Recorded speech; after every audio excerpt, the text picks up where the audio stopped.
ஒரு காலத்துல செழிப்பான ஒரு ராஜ்யத்துல அரசன் உலகியலான கடமைகளிலிருந்து விலகும் வாழ்க்கை நிலையான வானப்பிரஸ்தத்திற்கு செல்ல முடிவு செய்தார்.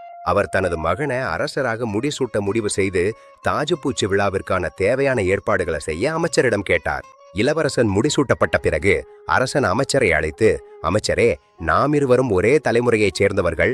நீங்களும் உங்கள் பதவியை உங்கள் மகனிடம் ஒப்படைத்து என்னுடன் வானபிரஸ்தத்திற்கு வாருங்கள். நம் மகன்கள் இருவரும் திறமையானவர்களாக வளர்ந்துள்ளனர். அவர்கள் சிறுவயதிலிருந்தே நல்ல நண்பர்களாக இருந்து ஒரே ஆசானிடம் படித்துள்ளனர் என்று கூறினார். எல்லாம் திட்டமிட்டபடியே நடந்தது. அமைச்சர் வானபிரஸ்தத்துக்கு செல்ல தயாராக இருந்தபோது தனது மகனை அழைத்து, இள அரசன் புத்திசாலி, ஆனா பிடிவாதமும் சீற்றமும் அதிகம். அவனுக்கு நல்ல அறிவுரைகள் வழங்குவதை தொடரவும், மேலும் இங்குள்ள நிகழ்வுகளை அவ்வப்போது உளவாளிகள் மூலம் எனக்கு தகவல் அனுப்பவும் என்று கூறினார். இவ்வாறு கூறிவிட்டு அவர் அரசனுடன் காட்டுக்கு சென்றார். ஒரு காலத்துக்கு ராஜ்யத்திலெல்லாம் நன்றாகவே நடந்தது.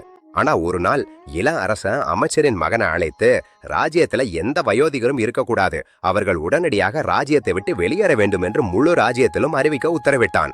அதேபோல் தனது உத்தரவு தாமதமின்றி நடைமுறைக்கு வர அனைத்து தேவையான நடவடிக்கைகளையும் எடுக்கும்படி அவன் அறிவுறுத்தினான்.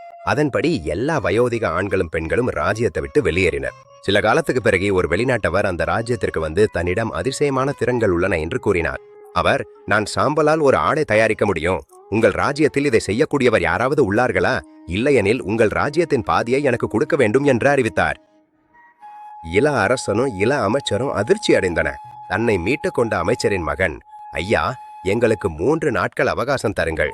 அந்த வரைக்கும் எங்கள் விருந்தோம்பலை ஏற்றுக்கொள்ளுங்கள் என்று கூறினார். அதன் பிறகு அமைச்சரின் மகன் சாம்பலால் ஆடை தயாரிக்க யாராவது இருக்கிறார்களா என்று முழு ராஜ்யத்திலும் அறிவிப்பு செய்ய செய்தார். 2 நாட்கள் கடந்தன. ஆனா யாரும் முன்வரவில்லை. இள அரசனும் அமைச்சரின் மகனும் கவலைப்பட தொடங்கினர். 3வது நாளின் பிற்பகல் வந்தோம், இன்னும் யாரும் வரவில்லை. அந்நாட்டு வெளிநாட்டு விருந்தினர் அவர்கள் தோல்வியை ஏற்க வேண்டும் என்று அழுத்த தொடங்கினார். சூரிய மறைவு நேரம் நெருங்க இள அரசன் நம்பிக்கையை இழக்க தொடங்கினான். அந்த நேரத்துல ஒரு இளைஞன் நீதிமன்றத்தில் நுழைந்து அரசனை வணங்கி ஒரு வெண்கலத்தட்டில் வைக்கப்பட்ட சாம்பலால் செய்யப்பட்ட ஆடையை காட்டினார். வெளிநாட்டவர் தனது தோல்வியை ஏற்று வெளியேறிவர். இள அமைச்சரும் அமைச்சரின் மகனும் அந்த இளைஞனை பெரிதும் பாராட்டி பெரும் பரிசுகளை வழங்கினார். சாம்பலால் ஆடை எப்படி செய்தாய் என்று அவனை அவர்கள் கேட்டனர். அந்த இளைஞன் பதிலளித்தா, இது மிகவும் எளிது மகாராஜா. முதல்ல நான் ஒரு ஆடையை எடுத்து அரிசி மாவுல நனைத்தேன். அது காய்ந்த பிறகு அதை ஒரு தட்டுல வச்சு தீ வைத்தேன். அந்த ஆடை முழுமையா சாம்பலா மாறியது. அதை எதையும் குலைக்காம இங்கே கொண்டு வந்தேன். நீதிமன்றம் முழுவதும் கைத்தட்டல் ஒலித்தது.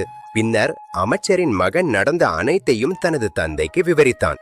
மூதாட்டி அமைச்சர் நீண்ட நேரம் ஆழமா யோசித்தார். பிறகு தனது மகனிடம், மகனே, காவலர்களை உடன் அழைத்து கொண்டு போ. அந்த இளைஞனை கைது செய்து அவன் வீட்டை முழுவதும் தேடு. அந்த இளைஞன் தனது தந்தையையோ அல்லது தாயையோ எங்கேயாவது மறைத்து வைத்திருக்கிறான் என்று எனக்கு சந்தேகம்.